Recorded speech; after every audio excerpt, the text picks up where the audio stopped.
امیر حمزہ کا ایمان لانا کوئی معمولی واقعہ نہیں تھا۔ جس طرح مسلمانوں میں خوشی کی لہر دوڑ گئی تھی تو کفار کے اندر یہ خبر ایک بجلی بن کے گری، تو وہ بھی دارالندوہ میں بیٹھے اور سوچنے لگے کہ اب کیا کیا جائے۔ آج ایک حمزہ بن عبد المطلب گئے ہیں، کل کوئی اور چلا جائے گا تو یہ تو طاقتور ہو جائیں گے۔ عمر بن خطاب مجلس میں موجود تھے، کہا تم قصہ چھوڑو، یہ کام میرے ذمہ رہا، میں بانی اسلام کی زندگی کا چراغ ہی بجھا دیتا ہوں۔ روز روز کا قصہ ہی تمام ہوتا ہے، تلوار حمائل کی اور ارادہ قتل سے گھر سے نکلتے ہیں، تقدیر ہنس کے کچھ اور ہی بول رہی ہے۔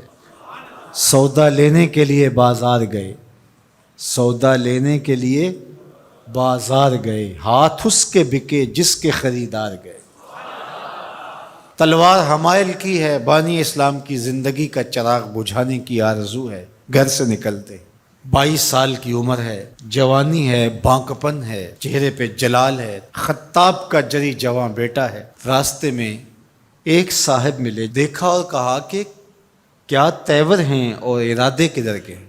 کہا چراغ اسلام بجھانے جا رہا ہوں۔ کہا اس کی روشنی تو تمہارے گھر میں بھی پہنچ گئی ہے۔ پوچھا کیا ماجرا ہے؟ کہا تمہاری بہن فاطمہ بنت خطاب اور تمہارے بہنوئی سعید وہ بھی اس آقا کے غلام بن گئے۔ بس غصے میں بہن کے گھر پہنچتے ہیں اور دروازے کو دستک دیتے ہیں۔ اندر قاری قرآن ان کو قرآن سکھا رہا ہے۔ اہل خانہ سمجھے عمر آئے ہیں اور تیور بھی اچھے نہیں ہیں، قاری کو کہیں گوشے میں چھپا دیا اور دروازہ کھولا۔ دروازہ کھولنے کی دیر تھی کہ بہن پہ ٹوٹ پڑے، مار دھاڑ شروع کر دی۔ تم سابی ہو گئی ہو، تم نے آباء و اجداد کا دین چھوڑ دیا ہے۔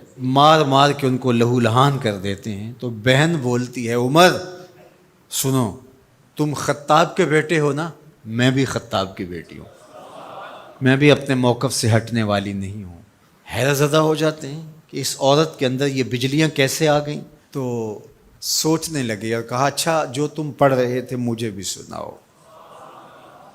کہا تمہیں پہلے غسل کرنا ہوگا۔ عمر بدن دھو رہے ہیں، میرا رب دل دھو رہا ہے۔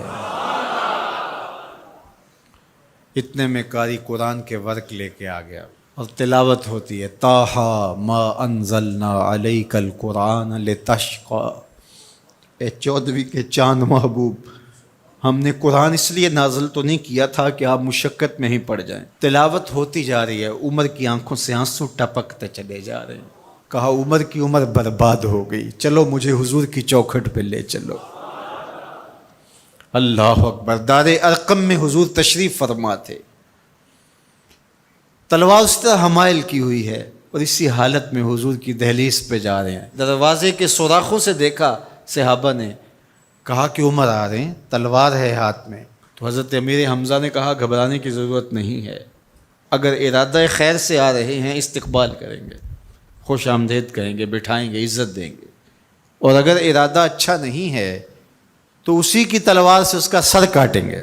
دروازہ کھلتا ہے، عمر حضور کے سامنے آ کے بیٹھتے ہیں اور میرے حضور کہتے ہیں عمر ابھی وہ وقت نہیں آیا کہ تم اسلام لے آؤ، اور یہی وقت تھا عمر کے اسلام لانے کا۔ حضرت عمر کلمہ پڑھتے ہیں اشہد ان لا الہ الا اللہ وحدہ لا شریک لہ واشہد ان محمدا عبدہ ورسولہ۔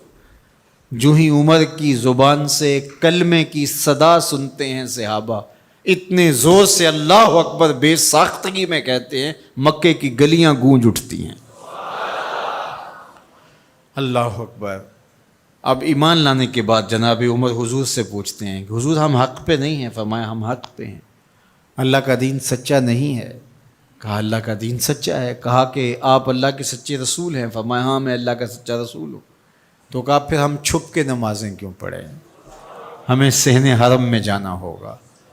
مسلمانوں کی 2 صفیں بنتی ہیں، 20 افراد کی، ایک صف کی قیادت حضرت عمر کرتے ہیں، ایک صف کے آگے حضرت امیر حمزہ چلتے ہیں، درمیان میں میرے حضور ہیں، اور صحن حرم میں پہنچ کے رب کی نماز ادا کی جاتی ہے۔ حضرت عبداللہ ابن مسعود رضی اللہ تعالیٰ عنہ فرماتے ہیں عمر کا اسلام لانا مسلمانوں کے لیے عزت کا سبب بنا، وقار کی علامت بن گیا۔